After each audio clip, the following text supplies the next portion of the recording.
Welcome to WOW, the Woman of the Week podcast series. This episode was made possible by a generous sponsorship from Elligo Health Research. For more information, visit elligohealthresearch.com.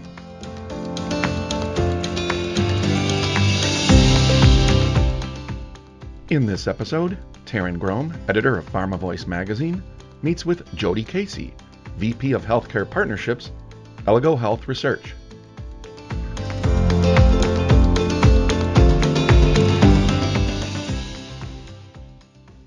Jody, welcome to the Pharma Voice WOW podcast program. Thanks, Taryn. I'm really happy to be here. We're happy to have you. Jody, as a VP of Healthcare Partnerships, this has got to be a really interesting time. We're seeing collaborations and partnerships expanding due to COVID-19. What are some of the trends that you are tracking? Sure. There's a couple of trends that we're tracking at Elligo, and some key ones for us are more diversity in trials. As you see the nation look for vaccines for COVID-19, you're also getting more insight into the fact that we don't always have a lot of diversity in our trials, and that also holds true for our COVID-19 vaccine trials. So that's something we're definitely tracking, because at Elligo, we are in communities and we work with community-based physicians for clinical trials. And a lot of the communities we're in are very diverse. I live in El Paso, Texas. We're over 80% Hispanic. We're actually running a vaccine trial in Laredo, Texas, which is a Hispanic population of over 87%. So it's very important to us to have diversity in trials, and that's definitely one thing that we're tracking for this very strange time right now. As part of that push to have more diversity in the clinical trial process, what are some things that you're doing to make sure that those diverse populations understand what clinical trials are all about? Because I understand that that's one of the biggest gaps. It's definitely a big gap. And two of the communities that we're in running COVID-19 vaccine trials are largely communities of color. And so we think it's really important to partner with local leaders, whether they be religious leaders or city officials, or even just physician leaders who have a voice in the community, to make sure that people understand what their options are. And why it's important to be part of a vaccine trial, especially for something like COVID-19. And so we definitely take a community focus, which we always have done. And so that's just given us even more of an advantage when running COVID-19 trials, because we really believe in the trusted relationship between a physician and a patient, and that physician's community position and their community outreach. Excellent. You have noted that clinical research as a care option is a focus for you. Tell me why this is so important. And then as a follow-on, let's talk about what needs to change to make this a scalable solution for more patients. Sure. And when we talk about clinical research as a care option, what we mean is that it's important for patients to have access to clinical trials in communities that otherwise would not have them. And in my community, for example, if you were to be diagnosed with late-stage prostate cancer, we'll just use that as the example, for a clinical trial treatment option, you would have to leave our community and drive or fly at least 400 miles away. And for many patients, that is just not an option. They don't have the financial means or the ability to leave their families or their jobs, or they're retired and they can't get there on their own. And so their option is to go into hospice. But if we're able to run that late-stage prostate cancer trial in a community which would otherwise not have access, that is an incredible care option for patients. And that doesn't just go for cancer. That is true for rheumatoid arthritis, celiac disease, so many other indications. It's just as wide, PTSD. I mean, it's as many as you can think of. And so providing those care options and those cutting edge clinical trial options for patients in communities that would otherwise not have them is incredibly important to us. And it's hard to scale, right? Because you mentioned, how do we make this a scalable solution for more patients? It's hard to do under the traditional model of clinical trials, but when you partner with healthcare physicians and you find the patients through through their practice EHR database makes it a whole lot easier. So that's really our goal at Elligo, is to provide these options to communities that would otherwise not have them. Excellent. And so I also understand, I mean, this also touches on COVID, where we started our conversation with one of the trends you were tracking, is that finding those patients for physicians now amidst the pandemic is a little bit more challenging than it has been in the past. What are some of the things that you're doing or otherwise also noted in terms of physician practices and how COVID has impacted them? Yeah, I mean, it's challenging, right? Some of our physician practices that were running trials had to shut down. Some of our trials temporarily shut down too because their monitors couldn't travel. And I think all of that necessitates us accelerating alternative models of clinical trials so that patients can access these trials more directly through their healthcare providers. And so, thinking differently, how we accelerate trials, how we do things remotely, how we decentralize trials is really important, especially in times like now, where, like I said, a lot of these offices are critical patients only or have shut down altogether, or patients are nervous about going in to see, going into a healthcare facility. And so all of those things necessitate these really accelerating these alternative models. And at the same time, these alternative models, i.e. decentralized or hybrid clinical trials, also have their own inherent challenges in terms of educating and having physicians and patients and sites pivot, correct? Yeah, absolutely. I mean, we in this industry, we say that we are innovative, and you see a lot of our customers have like huge innovation teams that they fund, but I find that being relatively new to this industry, I find that it hasn't been innovative in a really long time. And there was a huge opportunity for disruption, right? Because if the majority of trials are delayed, yet the majority of patients can't find trials, there's a disruption to be had to match, patients in healthcare settings to clinical trials. And so getting physicians and our customers, CROs and sponsors past this idea that everything has to be done just this way that it always has been is hard. It's a challenge, but I really think that we can do it. I agree. I think we can do it as well. It's just a matter of changing our mindset. And I think you're right. When we talk about innovation in the industry, so much of that is focused on the scientific breakthroughs that are happening, but not necessarily the processes that are involved in the trial.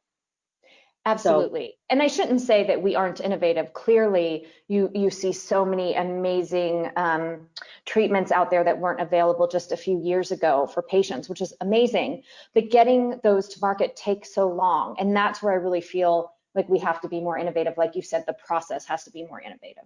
Agreed. And it needs to be, and we need to leverage technology for that. And Elligo from the very beginning decided we were going to build our own robust research stack platform to meet all of these strategic goals, including rapid, study setup and centralized data integrity control, all of those kinds of things. And so I also think that technology plays a huge part in this. Fantastic. And speaking of that technology and the teams you're working with, obviously it takes a lot of teams, and it takes, good teams to move the envelope and push the envelope. What is your approach to building successful teams? Sure. I worked for GE for many years, and then also took a leave of absence to go into politics for close to 2 years. And all of that, and including working in a startup like Elligo, has taught me how important it is to have successful teams. I start with a person first. I feel like it's really important to find good listeners who are also willing to learn. I feel like emotional IQ is really important to me because I feel like the processes and the technology and all of those things can be learned, but having a good social awareness and presence and high emotional IQ can't necessarily be learned. It's very, very hard. And so that's what I look for when I'm building the team. And then I think it's just really important to empower people to do their jobs successfully, to build loyalty. I love mentoring young women not just in this industry, but in other industries. And I think that's a big piece of it too. especially in STEM type fields. So I think with successful teams, you just have to build a lot of trust and make sure you find the right people who are the right fit for the role with, like I said, high emotional IQs. Absolutely. And before we get on to your leave of absence and your foray into politics, which is going to be a fascinating part of our conversation, let's talk about mentoring. And you say that it's important for, especially in STEM, and you came from a technology background. So, I would imagine sometimes you would find yourself as an N of one in some conversations. What advice do you have for women who are looking to advance their career in the technology field? Sure. So I think the first thing that I do, especially if we're talking about high school students, is even make them aware that it's an option for them. When I was in high school, I didn't even know that a technical field could be an option for me until my high school science teacher convinced me that it could. And she took me to Georgia Tech, where I ended up going to school. But I didn't even realize that that was an option for me. So I think it's just the awareness for young women to even know that these kinds of fields are available to them. And then I think later on in their, once they're in the field, out of college and in their careers, I think helping them with mentorship is so important because STEM has largely been dominated by men. And I think women just need support so that they can navigate the types of things that, women face, like, hey, I was brought in potentially to this company in one role, but I'd love to be able to eventually switch and move up and develop my career. And they don't know how to go about doing that. They don't know how to make the ask. And so helping them develop their careers and identify that they can move up, that they can ask. I was talking to someone just recently. She did not ask for a raise for 10 years. Oh my. She's in a healthcare role, not at Elligo, don't worry. We're not even that old. But she's someone that, I'm an acquaintance with, and I was just shocked. And I said 10 years. And then when she finally did, she was turned down. And so she left. When she left her company, everyone was floored that she would possibly leave. She literally doubled her salary going elsewhere. Women are so bad at that though, right? She could have stayed in that role every year and just made a case for herself. And I shouldn't generalize and say we're always bad at it, but we are paid less than men on average. And so I think it's just really important to mentor women around all aspects of their career within STEM. And a lot of that times that means negotiation as well. Absolutely. I think that's a skill that women aren't necessarily taught in the same way that men develop that skill. Absolutely. So I do think that's a gap. Agreed with you. I'm so glad she landed someplace where she is not only appreciated, but she's being paid for what she's worth. So that's great. I agree, Taryn. Yes. So let's move on to your stepping outside of healthcare and your foray into politics. I understand you worked for the Beto O'Rourke Senate campaign. Tell me what that was like, because I'm fascinated. Yes, absolutely. So I live in El Paso, Texas, where Beto is from. And I had always been a volunteer for him in my free time. And he one day called and asked if I would come run his Senate campaign. And I said, "You're absolutely crazy, no way." And then about a week later, I called him back and said, "We'll do it." And it was a tough decision for me to make, I think, simply because we knew it would have such a, it would really affect my family. My kids were, I think, 5 and 7 at the time. So being a mom of young kids, there was really almost no one out there who had run a major US Senate race who was a mom of small kids. And so there weren't a lot for me. There weren't any mentors. There wasn't a path that I could see necessarily. And so it was a really hard decision to make, but it was the right one. And I did it. And luckily, I have a ton of support from my spouse, and my kids were great through it.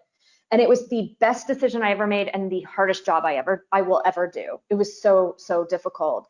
And I loved it because we started out being a 20-point underdog. No one knew who Beto was when I came on to his Senate campaign. We couldn't even sometimes get people to show up at his events. And we went from that, and fast forward a year later, to being within 2 points of Ted Cruz, who is one of the most notorious senators probably in the country. And we were the largest raising Senate race in the history of the United States. We raised over $80 million. My initial goal was just to get to $15 million, and I thought we would just be in such a good spot if we did. and we were able to do $80 million. And that was because Beto is who he is, and that he had this approach that I'm going to go to all 254 counties in Texas. I'm going to meet with everyone, Democrat, Republican, non-voter. That was really his approach. Like, how do I listen to the people all across Texas? And so many of them had not been heard and had not seen a statewide representative in many, many years. They had been forgotten. And so his approach really made him this Texas-wide sensation, and then that caught on nationally as well. It was really an incredible experience. I just wish we would have won. Well, I mean, aside from, I don't have bias with politics, but I think what a fascinating journey for you. And talk about having the intestinal fortitude to make a leap, right? So, and to make such a courageous choice at that time. So kudos to you. And who knows what's next, right, for Beto? So we'll keep an eye on it. Yes, fingers crossed. I'm doing a phone bank with him tonight, calling voters all across Texas. So he's still very, very engaged, which is great. Excellent. So obviously you've had a very, varied career and a lot of success. Is there anything you know now that you wish you had known as you were moving up the ranks? That's a great question. I don't know. I've always been really balanced about my career goals with my family goals. I think both are just really important. And I think when I was younger, I didn't quite realize that yet. And I was just very, very focused on career goals. But once I had kids, I read Sheryl Sandberg's book, Lean In, and it actually had a big impact on me, because one of the things that I'll never forget her saying in there is, like, it's not necessarily a corporate ladder when you're a working mom, it's a jungle gym. And it's okay if you kind of go over to the side and hang out when your kids are little. You can always crawl back up the middle ladder or the side ladder of the jungle gym along the way.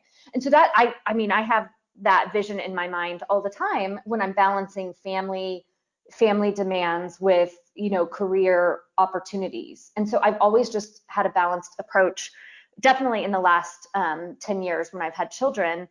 But before that, I was definitely really career motivated, and I felt like nothing would ever stop me. And I wish I could go back and tell myself, hey, look at life as a balance, because, you don't live to work, you work to live. And so I have more of that perspective now. I love that. And then finally, tell me about an accomplishment or a wow moment that helped shape your career. Gosh, that is hard. I should be a little more prepared.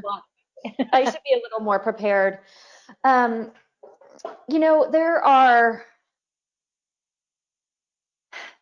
was something that happened to me actually in college, and I think about it often. I received a scholarship to go to Georgia Tech, the Hope Scholarship. It was state funding in Georgia. And I didn't have any other money to go to college. That was it. So I worked every other quarter full-time and then would go to school full-time. And my parents helped as they could, and some family members tried to help, but it was pretty much self-funded, and I didn't want to take out any loans. And so it was challenging, but it was totally worth it. And during that time, I really wanted to be able to study abroad. And there was a program at Oxford College in England that I wanted to go to. And there was just like no financial way for me to go. But what I did was I researched a bunch of scholarships, and there was one through Georgia Tech Alumni Association. And maybe there were, 500-600 people who applied for that, 10 got it. I applied for it and got it. And that to me was a very pivotal moment that kind of set me up for a great trajectory, because it really gave me a lot of confidence and belief in myself. Sorry. Yeah, no, please. So that was, for me, it's not necessarily an accomplishment, but it really kind of set that trajectory. Well, that is totally a wow moment. And again, to have that understanding of the importance of it at the time was very mature for somebody who was still in college, and to respect what it took to get there. That's tremendous. So congratulations. Thank you. I really appreciate that. And I think there's one other quick one that I would just mention in my career, because you did ask me career-wise, was I did get the opportunity to present to Jeff Emmelt and the board of directors at GE, or his staff, his direct staff. I shouldn't say board of directors. It was his executive staff. And it was a really awesome opportunity that my boss at the time declined so that I could have the chance. And I think about that wow moment often because I want to make sure that I do that for other people as well. That, now when I present to a board, I'm not as nervous because I had this great opportunity to present to the CEO of GE and his direct staff. And I just want to make sure that I pay that forward to people who work for me and give them those kind of opportunities. I think that's another excellent wow moment. Absolutely. Again, giving you that confidence because that's no easy thing to do. And it's so important. And so kudos to your boss for paving the way for you as well. I agree. It was awesome. Fantastic. Jody, thank you so much for being part of our WOW podcast program. I truly appreciate your insights into where we need to think about clinical trials, your courage to take some big leaps, and some insights that we can all take some notice from. So thank you so much. It has been great talking to you. You're welcome, Taryn. Thank you so much for the opportunity. I really enjoyed it. Thank you for listening to this episode of WOW, the Woman of the Week podcast. And thanks to Elligo Health Research for making this episode possible. For more information, visit elligohealthresearch.com. And don't forget to check out our other episodes of WOW at pharmavoice.com/wow. This 2020 program is copyrighted by PharmaLinks LLC.